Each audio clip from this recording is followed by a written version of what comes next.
오늘도 말씀 주십사고 기도하겠습니다. 창세기 18장 9절부터 15절까지 보겠습니다. 그들이 아브라함에게 물었다. 대개 부인 사라는 어디에 있습니까? 아브라함이 대답하였다. 장막 안에 있습니다. 그때 주님께서 말씀하셨다. 다음에 이맘때에 내가 반드시 너를 다시 찾아오겠다. 그때 너희 아내 사라에게 아들이 있을 것이다. 사라는 아브라함이 덤지고 서 있는 장막 어귀에서 이 말을 들었다. 아브라함과 사라는 이미 나이가 많은 노인이고 사라는 월경마저 거쳐서 아이를 낳을 나이가 지난 사람이다. 그러므로 사라는 나는 기력이 다 쇠진하였고 나의 남편도 늙었는데 어찌 나에게 그런 즐거운 일이 있으랴 하고 속으로 웃으면서 중얼거렸다. 그때에 주님께서 아브라함에게 말씀하셨다. 어찌하여 사라가 웃으면서 이 늙은 나이에 내가 어찌 아들을 낳으려 하느냐? 나주가 할 수 없는 일이 있느냐? 다음 해 이맘때에 내가 다시 너를 찾아오겠다. 그때에 사라에게 아들이 있을 것이다. 사라는 두려워서 거짓말을 하였다. 저는 웃지 않았습니다. 그러나 주님께서 말씀하셨다. 아니다. 너는 웃었다. 아멘. 하나님은 좋은 것을 주시기를 원하십니다. 그런데 사람은 하나님께서 주시는 좋은 것을 받아야 합니다. 사람은 하나님께서 주시는 좋은 것을 받는 것도 쉽지 않습니다. 하나님은 우리에게 좋은 것을 주시기를 원하십니다. 우리는 이 말씀을 통해서 하나님께서 주시는 좋은 것을 받아야 합니다. 10절에 사라는 아브라함이 등지고 서 있는 장막 어귀에서 이 말을 들었다고 했습니다. 사라는 하나님과 아브라함의 대화를 들었습니다. 하나님과 아브라함의 대화였지만 대화의 내용은 사라에 관한 것이었습니다. 그러니 사라에게는 잘 들렸을 것입니다. 12절에 그러므로 사라는 나는 기력이 다 쇠진하였고 나의 남편도 늙었는데 어찌 나에게 그런 즐거운 일이 있으랴 하고 속으로 웃으면서 중얼거렸다고 했습니다. 사라는 불신 가운데서 웃고 중얼거렸습니다. 하나님의 말씀을 믿을 수 없었습니다. 사라는 자신과 남편 아브라함이 다 늙었는데 어떻게 아들을 낳을 수 있느냐? 그럴 수 없다는 것입니다. 좋은 일이고 생각조차 할 수 없는 그런 일이지만 믿음이 생기질 않았습니다.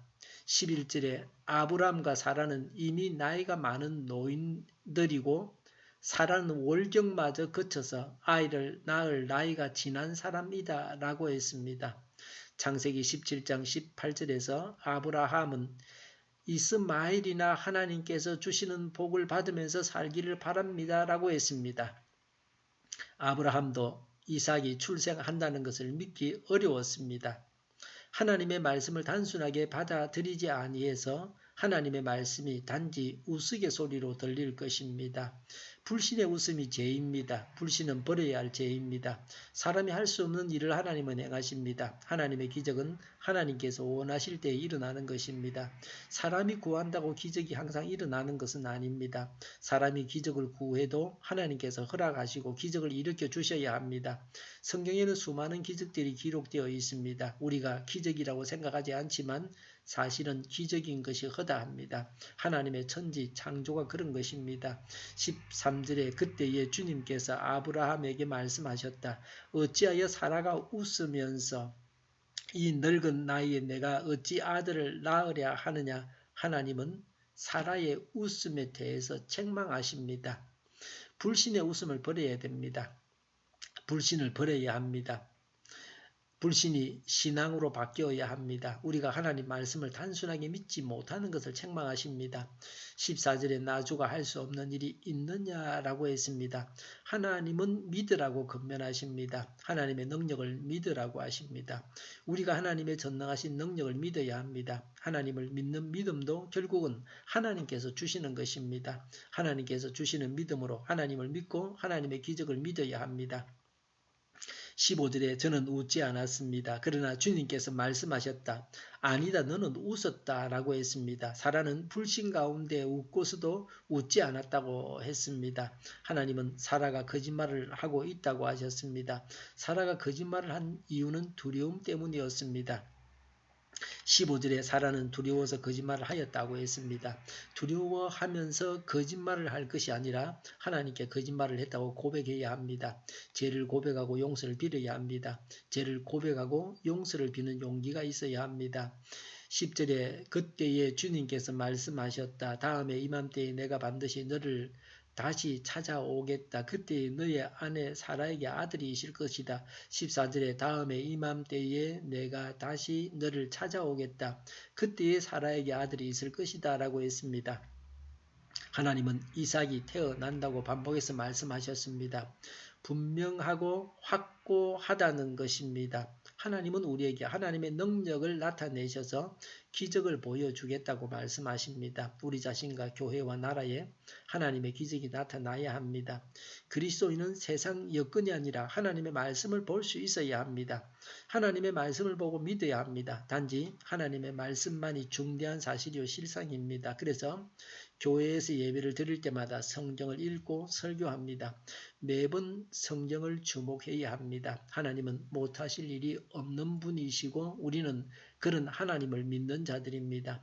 우리가 믿어서 우리가 하나님의 기적을 경험해야 합니다. 하나님의 기적을 믿고 그래서 하나님의 기적이 우리의 삶 가운데 나타나기를 바랍니다. 기도하겠습니다. 하나님의 기적을 믿고 하나님의 기적을 체험하게 하옵소서. 밤에 있을 기도를 주장하시고 또 교회를 하는 말걸음을 주장하여 주시옵소서. 악한 것이 틈타지 못하게 하여 주시옵소서. 우리 동일교회가 만군은집하게 하여 주시옵소서.